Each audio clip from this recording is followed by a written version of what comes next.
కర్ర విరగదు కానీ పాము చావాలి. ఇది అమెరికా ధోరణి. తాను పట్టిన కుందేలుకు మూడే కాళ్ళు. ఇది ఇరాన్ వైఖరి. అహంకారం, పట్టువిడుపులు లేని ఇద్దరు వ్యక్తుల మధ్య ఉన్న సమస్య ఎప్పటికీ తేలదు. అమెరికా, ఇరాన్ దేశాల పరిస్థితి చూస్తుంటే ఇలాగ ఉంది. పాకిస్తాన్ వేదికగా జరిగిన చర్చలు బెడిసికొట్టాయి. అణ్వస్త్ర ప్రణాళికను పక్కన పెట్టాలనే ప్రధాన డిమాండ్కు ఇరాన్ తిరస్కరించడంతో పరిస్థితి మళ్లీ ముందుకు వచ్చింది. దీంతో ఇరాన్ ఓడరేవుల నుంచి రాకపోకలు సాగించే అన్ని రకాల నౌకలను అడ్డుకుంటామని ప్రకటించారు అమెరికా అధ్యక్షుడు ట్రంప్. ఇలా చేస్తే తాము కఠినంగా వ్యవహరిస్తామని హెచ్చరించింది ఇరాన్.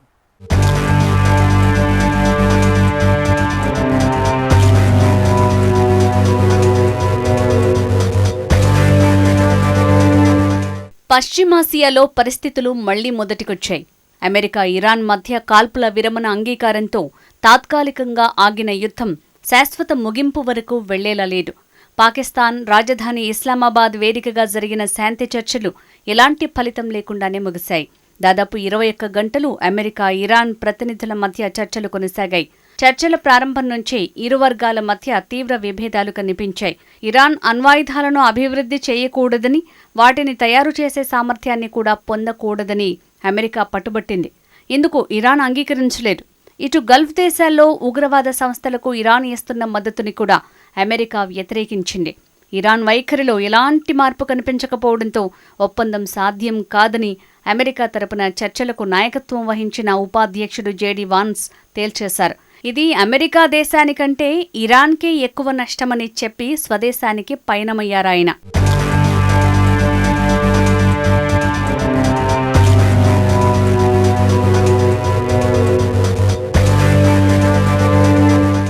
మరోవైపు ఇరాన్ మాత్రం అమెరికా మితిమీరిన డిమాండ్ల కారణంగానే ఈ చర్చలు విఫలమయ్యాయని చెప్తోంది.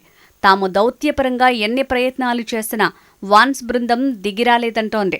హర్మూజ్ జలసంధి, ఇరాన్ అణు హక్కులు వంటి కీలక అంశాలపై ఏమీ తేలకుండానే చర్చలు ముగిశాయని ఇరాన్ బృందం వెల్లడించింది.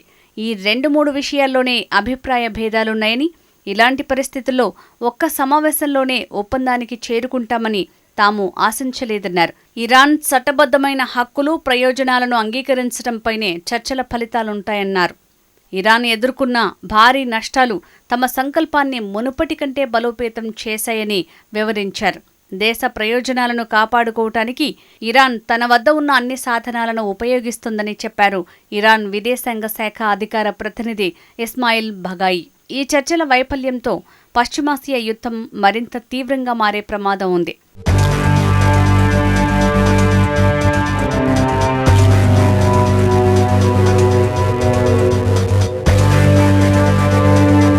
శాంతి చర్చలు విఫలమవడంతో పశ్చిమాసియాలో ఏ క్షణాన ఏం జరుగుతుందో అర్థం కాని పరిస్థితి నెలకొంది.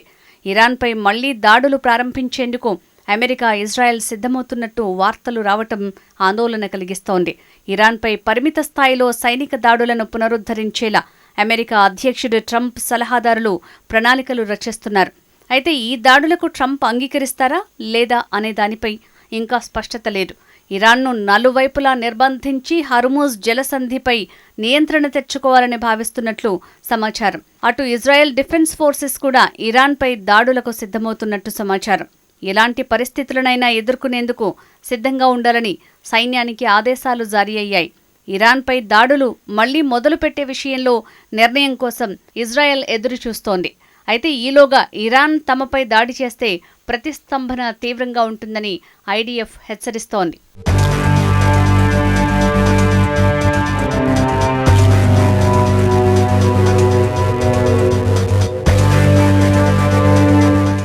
మరోవైపు ఇరాన్పై ఒత్తిడి పెంచేందుకు అమెరికా కీలక చర్యలు తీసుకుంటోంది. ఇరాన్ ఓడరేవులను దిగ్బంధించే దిశగా సన్నాహాలు చేస్తోంది. ఈ దిశగా ఆదేశాలు జారీ చేశారు అమెరికా అధ్యక్షుడు డొనాల్డ్ ట్రంప్. ఇరాన్ మరోసారి చర్చలకు వచ్చినా రాకున్నా తనకు సంబంధం లేదని, అసలు ఆ విషయం తాను పట్టించుకోనని అన్నారు. ఇరాన్ దేశం దాదాపు నాశనమైంది. ప్రస్తుతం ఆ దేశం చాలా దీన పరిస్థితుల్లో ఉందని వ్యాఖ్యానించారు. హర్మూజ్లో ఇరాన్ నౌకలను అడ్డుకోవటం కోసం అత్యంత శక్తివంతమైన యుద్ధ నౌకలను పర్షియన్ గల్ఫ్ ప్రాంతంలో ఇప్పటికే సిద్ధం చేసింది అమెరికా. ఇరాన్ ఓడరేవుల నుంచి రాకపోకలు సాగించే అన్ని రకాల నౌకలను అడ్డుకుంటామని వెల్లడించింది. ఇరాన్ తీర ప్రాంతం వెంబడి ఉన్న అరేబియన్ గల్ఫ్ ఆఫ్ ఒమన్ ప్రాంతాల్లోని అన్ని ఓడరేవులకు ఈ ఆంక్షలు వర్తించనున్నాయి. ఏ దేశం నౌకనైనా అడ్డుకుని తీరుతామని అమెరికా చెప్పడంతో ఆసియా దేశాలపై తీవ్ర ప్రభావం పడనుంది.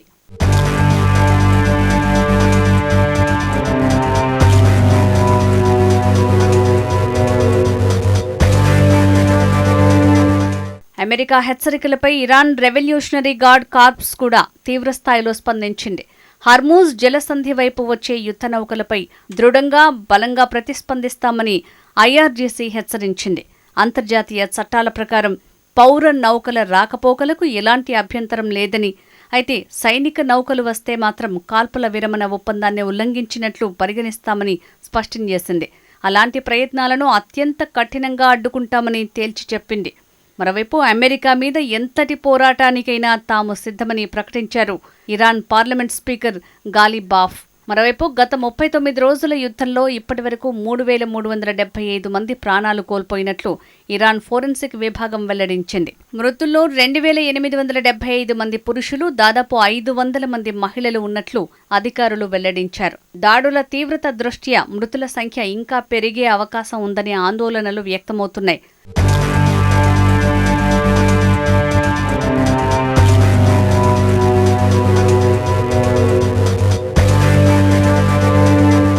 కాగా యుద్ధం మళ్లీ మొదలైతే అంతర్జాతీయంగా తలెత్తే పరిణామాలపై తీవ్ర ఆందోళన వ్యక్తమవుతోంది.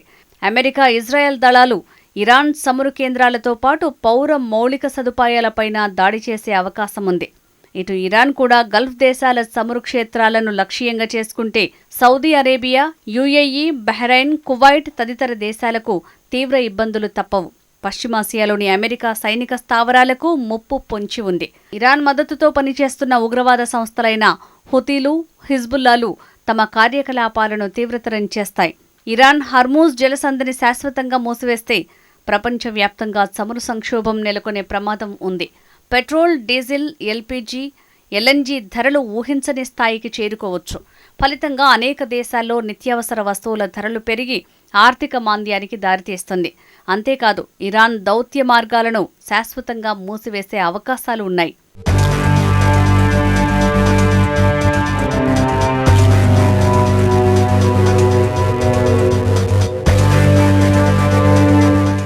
ఒకవేళ ఈ చర్చలు సఫలమై ఉంటే పశ్చిమాసియాలో కొనసాగుతున్న యుద్ధానికి తెరపడేది. ఇరాన్పై విధించిన ఆంక్షలను అమెరికా సడలించే అవకాశం ఉండేది. దీంతో దశాబ్దాలుగా కుదేలైన ఇరాన్ ఆర్థిక వ్యవస్థ తిరిగి గాడిలో పడుతుంది.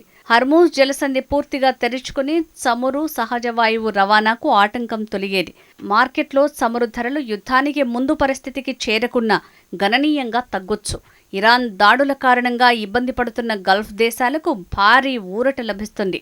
హర్మూజ్ జలసంధి గుండా సాగే ఆ దేశాల చమురు, సహజ వాయువు ఎగుమతులకు ఇబ్బంది ఉండదు. ఆంక్షల కారణంగా భారత్ చాలా ఏళ్లుగా ఇరాన్ నుంచి చమురు కొనుగోలు చేయటం లేదు. ఒప్పందం కుదిరితే ఇరాన్ చమురును తక్కువ ధరకు దిగుమతి చేసుకోవచ్చు. ఇరాన్ నుంచి భారత్కు పైప్ లైన్ వేయాలన్న ప్రాజెక్టు మళ్లీ పట్టాలెక్కే అవకాశం ఉంది. ఇరాన్లో చాబహార్ పోర్టు మీద భారత్ భారీ పెట్టుబడులు పెట్టింది. ఒప్పందం కుదిరితే వాటికి భద్రత ఏర్పడుతుంది.